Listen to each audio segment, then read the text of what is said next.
We have just arrived in snowy Iceland, and in this video we're going to be talking all about some beautiful watches, trying to catch a solar eclipse, and also talking about the true purpose of watch collecting.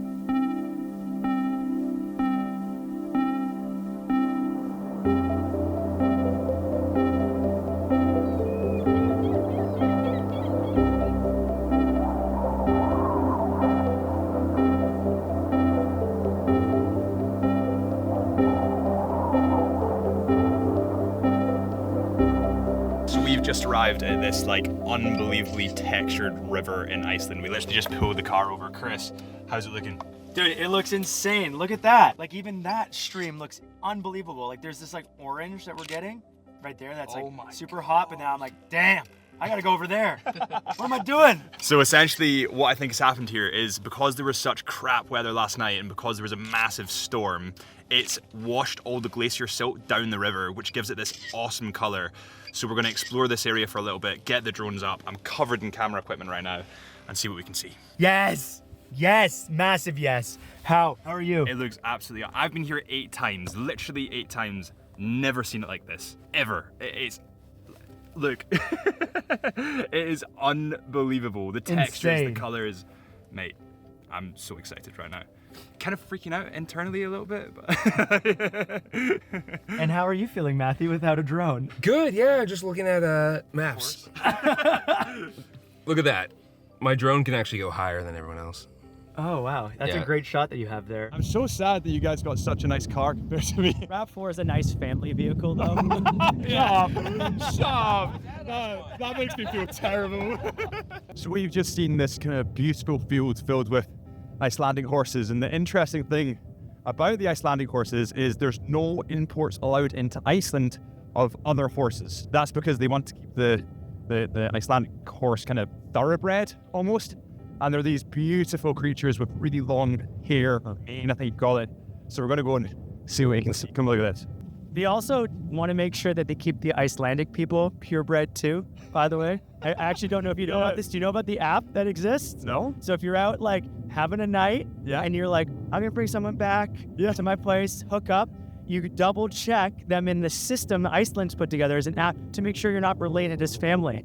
What? Yeah, so you're not bringing some like uncle, cousin back.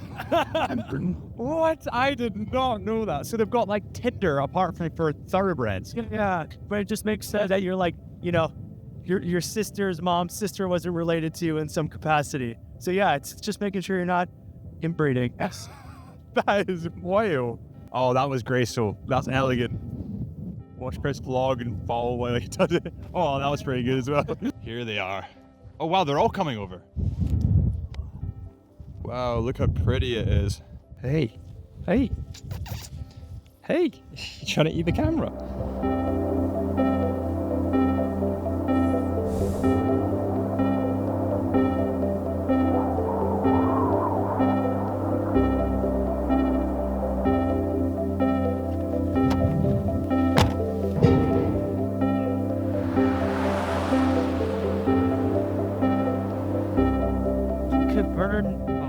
Cavern Foss. I think Knurr Foss.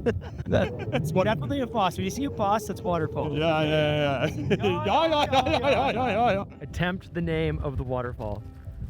Knurfoss. That's pretty good. Knurfoss. I say that like I know what it should sound like. Like, yeah, you nailed it. Don't worry. But how does it say? Knurfoss. Don't worry.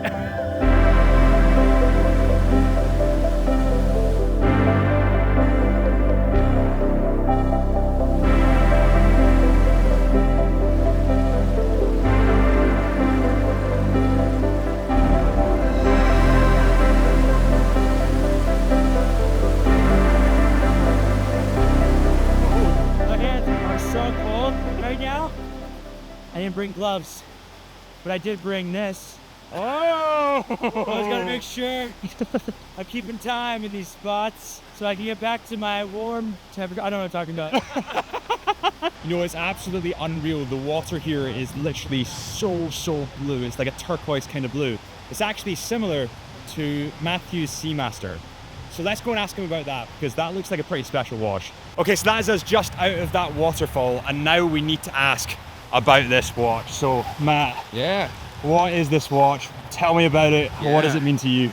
So this is the Omega Seamaster. It's from 1993, so it's the first one that they made. 36 mil. I think it's the 2561.80. Quartz. I don't care, but it means everything to me. It's probably the watch that got me into watches. So this was the watch that I saw on the wrist of Pierce Brosnan, James Bond, classic, but also just a watch that I thought as a kid was attainable. And then you start to see everyone, you know, Prince William starts wearing it. You've got, I think Joe Biden wore one. But what mattered to me was I actually got this as an engagement gift from my now wife. And it meant so much to her to give that to me. And it kind of started a way that we kind of give things to each other. So I got a custom ring made for her, but she got me my dream watch. And so every time I wear it, it also reminds me to be a good husband, a good friend. It reminds me that time's passing, but whether it's ticking or it's smoothly moving, it means the world. Love it. And one question, does this have a ceramic bezel or aluminium? Because it looks unreal. Yeah, so it's faded naturally, but I honestly think it's got to be aluminium. Yeah. Aluminum. Yeah. Canada, but Yeah. hey, I like aluminium. Yeah. I think so. Yeah. Yeah, let us know. Yeah, yeah, we're not sure, but it looks absolutely awesome, and the fading on it is just perfect. But now we're going to go back to the car, get a coffee because we need a coffee, and talk about Chris's watch because he's got a pretty cool one.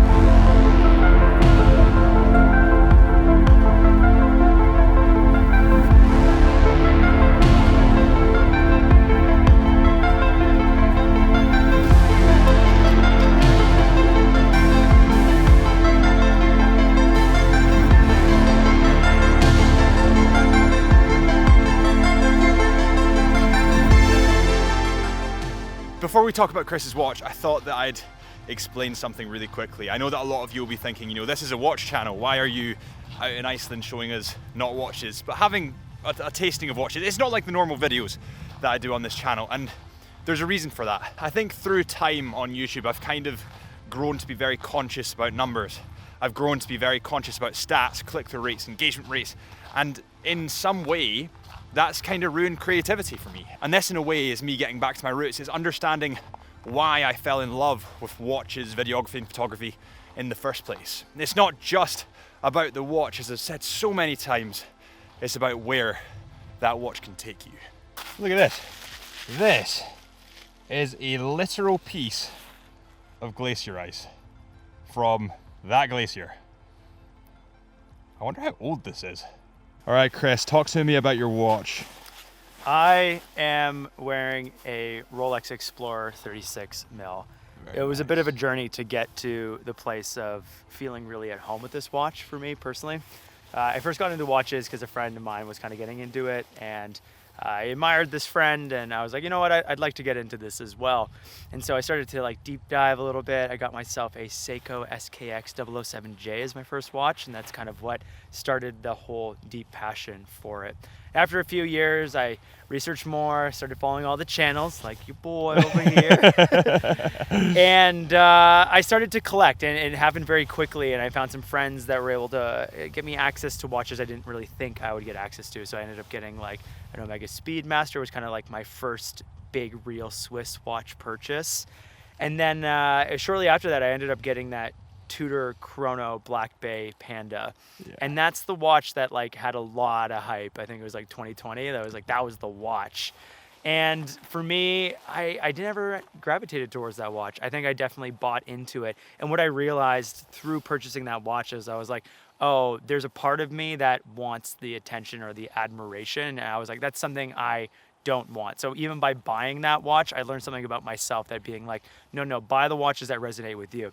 And I know that there can be some privilege and some irony in saying like, oh, I'm wearing a Rolex Explorer. I think this watch speaks so much to my appreciation for things where I want high quality. It doesn't need to be the best, but I want something that is made well, that has history, that has lineage.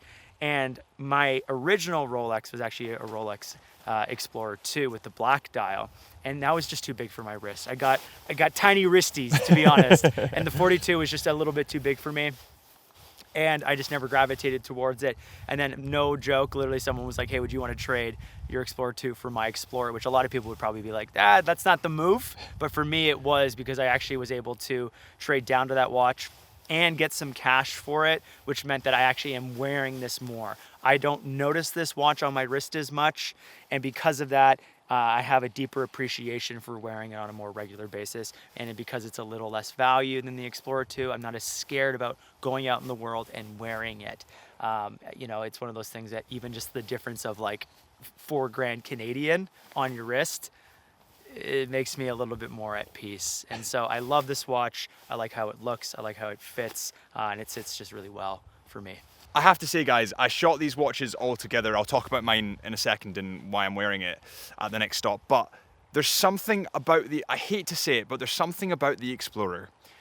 I don't know whether it's the glass or the sapphire in the glass, the anti-reflective coating, but it just looks so good in the light. Whereas other watches kind of struggle, they have reflections, it just doesn't. Yeah, I can't see anything that would go wrong with this shot. Is that ice? Oh! Biscuit for the biscuit, eh? I've never got that biscuit. Where do you want it, like there? Yeah, let's do that. Wow. If you spin it round without scratching though. Like here? Yeah, that's it. Because the glacier will be in the background. Oh, that'll be sick.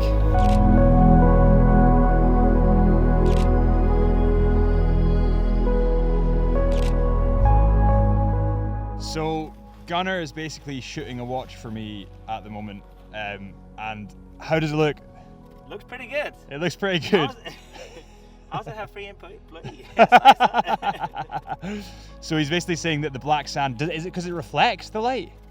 So, I mean, the black sand makes this like a really clean background, and then it pops so well. You just get a beautiful contrast. Everything that's bright or white is gonna pop on the black sand, and then also because it's like flat, we're just catching a little bit of the light that's left over here. I think it looks beautiful. It looks absolutely insane. So the watch, I'm not allowed to actually show you at the moment. It will be coming in another video, so I suppose this is as good a time as any. Hit that subscribe button if you want to see that.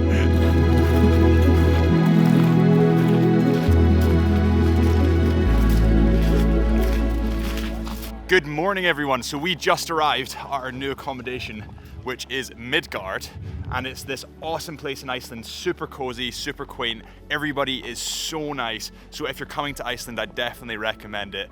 Drop in Midgard. I'll put the link in the description below. Nice. What's happening over here? Why are you laying in the parking lot? Oh, a little snow. BTS here of Instagram Live. We're using this. This is the most expensive prop that I own. Right now we're using it as a prop, but it's an amazing lens. Him versus the guy yeah. tells you don't worry. Yeah, man. Is it sick? All the snow chunks. Is it the parking lot banger? Look at the parking lot banger. Oh, Nobody would know. Oh, dude, that's so good. Nobody would know. Most random place possible with this lens. Yeah. And it looks sick. It's just white out. Nobody would know. They'll never know. Yeah, you were at base. Here, let's cut to a really serious B-roll sequence of Gunnar laying in the parking lot.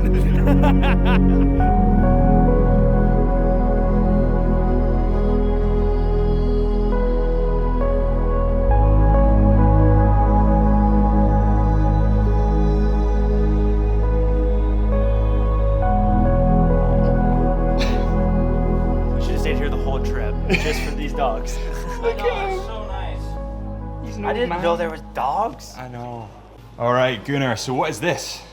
So this is a book that I published called Stunning Iceland. And nice. It was actually published a few years ago, and it's now available in 7 different languages, I think, or 9. I actually don't remember now, but many different languages. And it's a quite good book, I think. I would agree. The idea is like to make not just a photo book, but like a kind of like a real coffee table book. So it's a book that you can have standing out, that looks really nice, and of course with beautiful photos. But also I think there's some really good text as well, to give you like this in-depth feeling and understanding about Iceland. So it's kind of divided into the different regions of Iceland, and then you can really just like dig deeper into all the different corners of this country. So if I didn't know where to go in Iceland, this would be the book for me. It would be very good, yeah. It's a really good way to kind of get a kind of like good understanding of Iceland and the different regions, so like south, east, north, west fjords. And do you things reckon like that. watches will be coming in this book, like something like this soon, or? Watches? Yeah. We can try. Yeah. All right, so we were just heading to Seljalandsfoss. Seljalandsfoss. I've been living my entire life thinking it was. I was saying Seljalandsfoss. So there's literally Seljalandsfoss. Seljalandsfoss. Okay, Seljalandsfoss. We're gonna get some photos around there, some super cool watch shots as well, and I'm gonna talk all about my Speedy. So this is the tires on my car, right? RAV4, really nice car. What is that? That is insane. All right. Oh. All right, now we can actually nerd out about watches. Yeah. Now that Chris is gone. Now that those other two nerds have gone. What watch are you looking at next? Honestly, I've got a few vintage watches, so now I'm just looking for something that's like a great everyday that I feel can kind of get banged up. It can kind of get worn in a little bit. I'm the one that's creating the scratches. So I've been looking at the Black Bay 54. Yeah. Because I always like stay in, you know, the range of like 36 mil, 34 mil. I have a 7.5 Yeah. wrist, and so, you know, having like a 37 mil Black Bay I think would be really nice. Like the perfect size. Yeah, and so like, you know, getting the bezel to get a little bit like dusty over time, which kind of would match how dusty this kind of blue has been turning. Yeah. I really feel like that's something that I don't know, I would wear very often. Not too often that I don't wear this anymore. Yeah. Often enough. It's funny because with Tudor they actually use the same like ceramic disc insert instead of the ceramic. No, sorry. The Right. same, you know how the Amiga Seamaster, for example, has ceramic? They use an aluminium disc insert instead of the ceramic, which is why Right. on that watch you're getting that really nice like faded effect. Yeah. Yeah, Tudor's definitely, they're killing it at the moment, they're crushing it. All right, so we just went past the waterfall to these beautiful river braids, and it's time to explore the Highlands. We're gonna do the drone now. I mean, look at these braids, bro. Yeah, it looks insane. Look at those glasses, that looks more insane.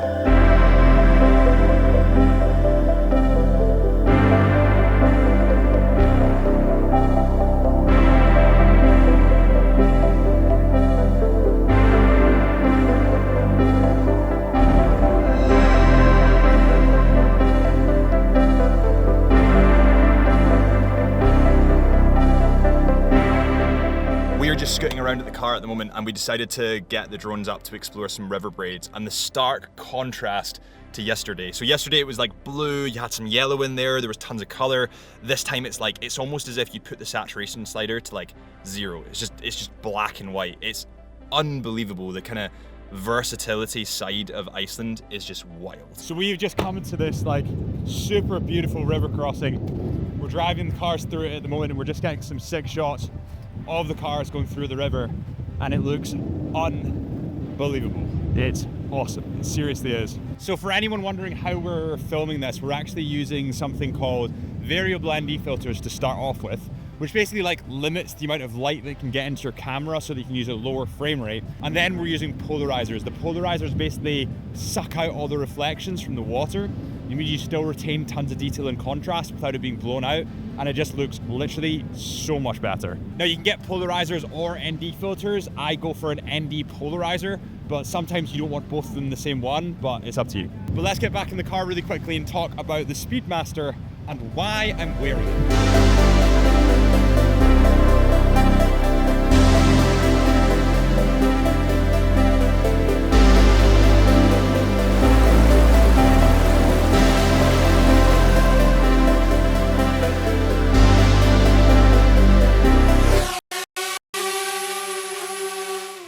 Chris crashed his drone.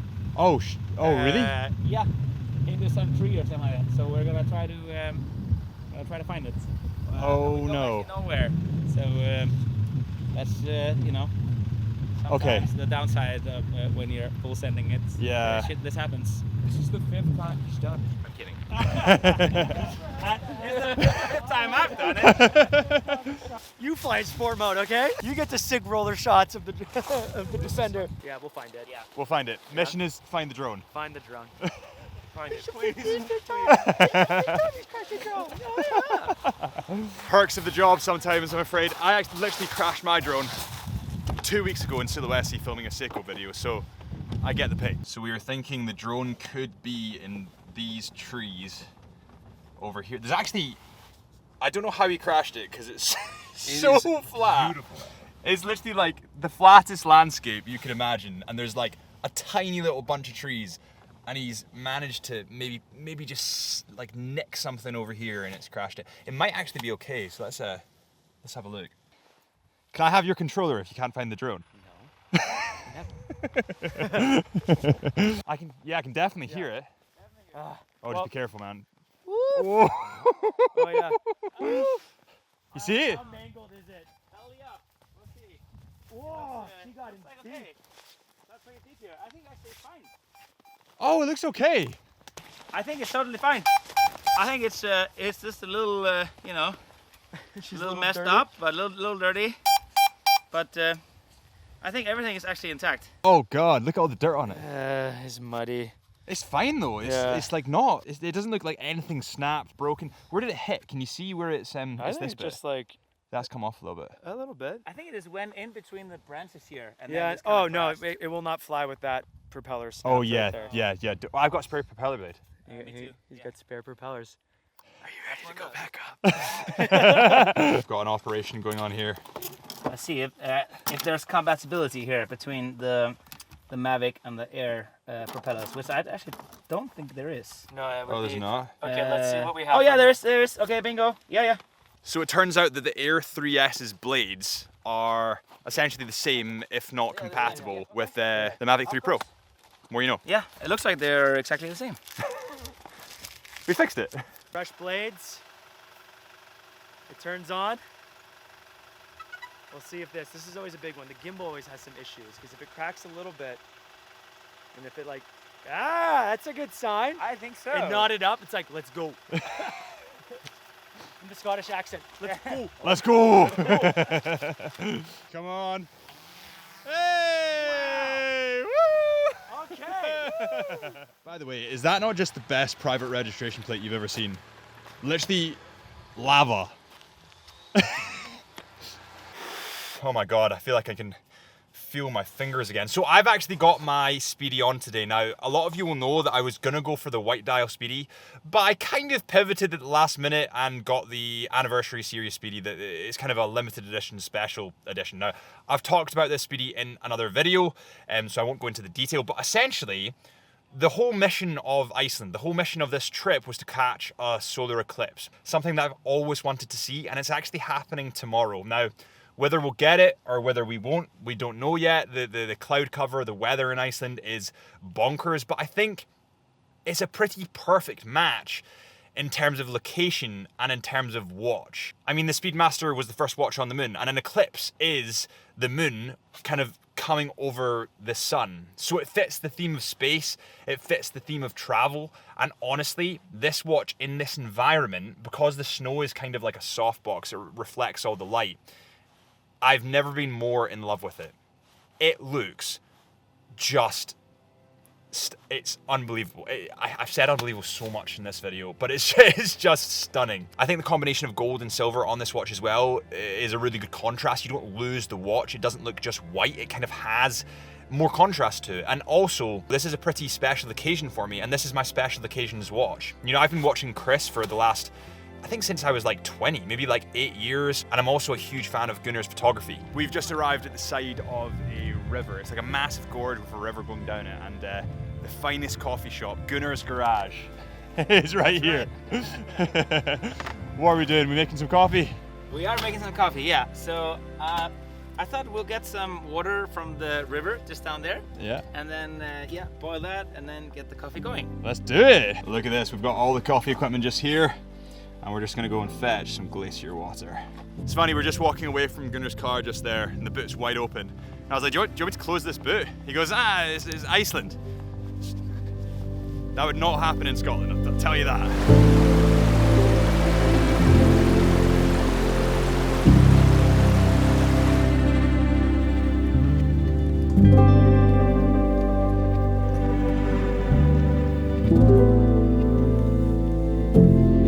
That looks. Oh no!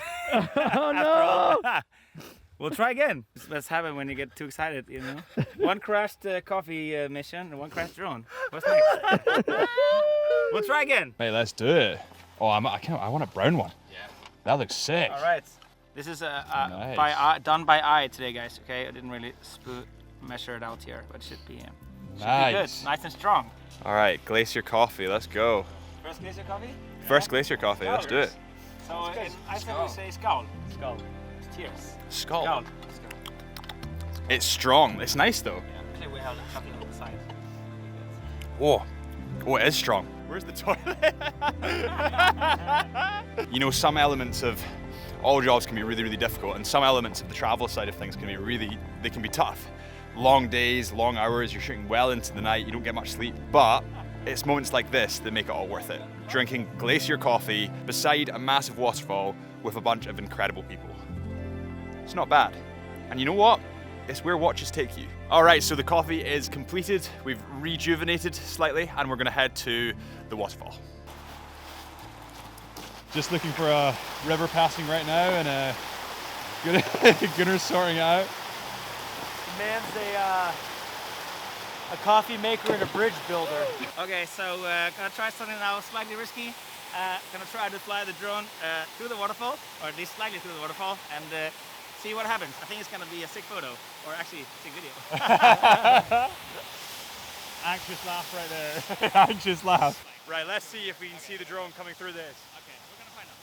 Right, are you going now? So, everybody ready? Yeah. Just lining it up. Okay, I'm gonna count. 3, 2, 1, go. Go. Woo! Did it make it? Yeah. Did it make it? There you go. Hey, there it is.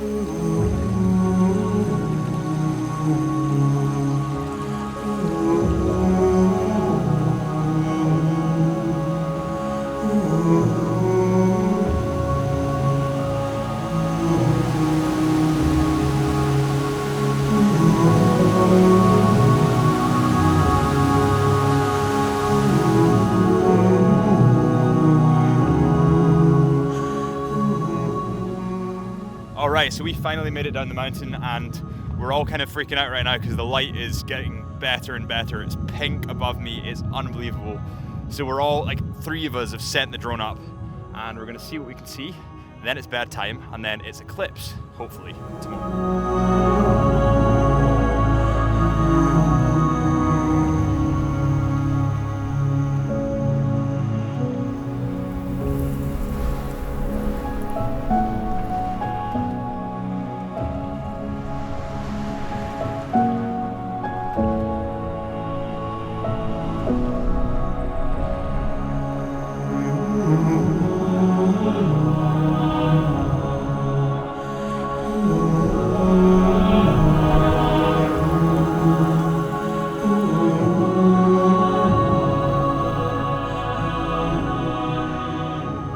Guys, good morning. So the entire time we've been in Iceland, we've kind of been saying, listen, we probably won't get the eclipse. It's probably not going to happen, but we'll try it anyway. It's all about the experience and the memories you create.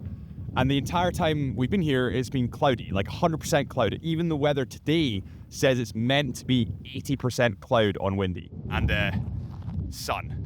Beaming sun. Sunnier than I've ever seen Iceland before. That is just absolutely wild. The purpose of the video, why I'm wearing the Speedmaster in the first place, is to see the eclipse. I think we actually might see it. Alright, so we've come to a spot with a lighthouse just over here. It's super, super bright, but you can see it just here. And essentially what we're doing is we're lining up the shot perfectly with the lighthouse. We're also trying to not look at the solar eclipse because it'll screw up your eyes, so you should always try and look away or wear solar protective glasses. Stupidly, I forgot mine. All right, man, what are you doing in the moment? Just doing a little planning here with the drone to plan my shot for the eclipse. So you can see here on the screen that I'm just, I got the sun here kind of really just above or next to the lighthouse. Oh, nice. So I'm just testing out my angle to see, first of all, where to be more or less, and also the filter, because I didn't bring a filter for my camera. It's an eclipse rookie mistake. Yeah. You know, you live and you learn. Thankfully, the drone has a very powerful filter, so where it's super dark. So I think actually that's gonna be just perfect. Me and you both. No filter for the cameras. Rookie mistake. And no sunglasses. It looks like it's just starting to happen. It's kind of starting to crest on the right hand side. You can see like a black shadow. It's not totality. It'll be about 66%. But let's see what we can see. It looks awesome.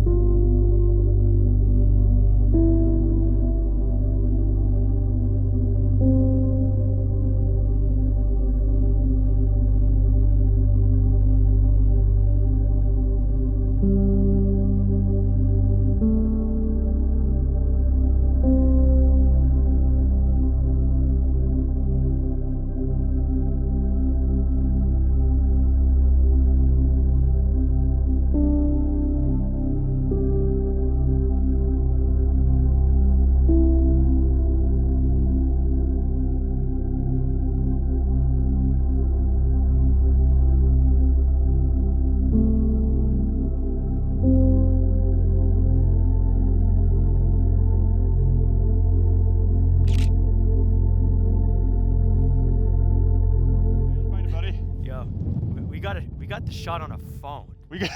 Yeah, that's crazy. Kind of annoys me. Yeah, but it was funny, like the phone looked the best because we had like no solar flares going on, and then I was like shooting with the drone and it's like blooming, and I was like, wouldn't you know, the phone looks the best. But I also did get a couple shots on my main camera. I just didn't have a long enough lens for it because the goal was to do it on the phone, because we had this like special unit to be able to do it, but we got the shot.